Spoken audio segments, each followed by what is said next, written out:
Hola, ¿qué tal? Hoy voy a aclarar el significado de la marca o sello 18KGP, porque aunque muchos lo conocen, otros buscan la respuesta.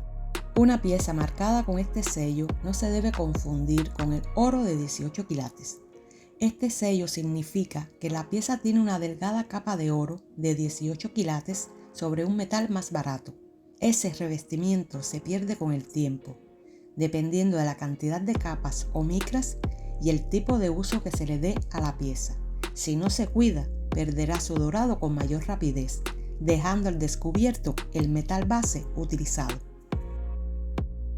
La técnica que se utiliza para lograr ese acabado en oro es mediante un proceso electrolítico, donde se utilizan líquidos químicos y electricidad.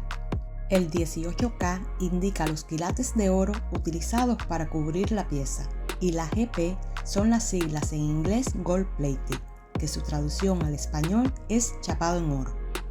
Y este sello 18K RGP también nos indica que la pieza solo está recubierta en oro de 18 quilates. Pero no todos los fabricantes de joyas ponen esos sellos a sus piezas chapadas en oro, porque no es obligatorio hacerlo. De hecho, estas piezas no tienen ningún requisito ni normativas a cumplir. Y algo importante saber, no siempre que les marcan el número de quilates le incluyen la GP. Muchas de estas piezas se marcan y salen al mercado con los sellos engañosos 10K, 10KT, 14K, 14KT, 18K y 18KT, sin la presencia de la GP para indicarnos que la pieza es gold plated y no oro sólido. También están haciendo lo mismo con las chapadas en plata, que les ponen el sello 925 o S925 como si fuese una joya de plata de primera ley. Arriba a la derecha tienes un vídeo sobre este tema. Si aún no lo has visto, te sugiero que lo veas.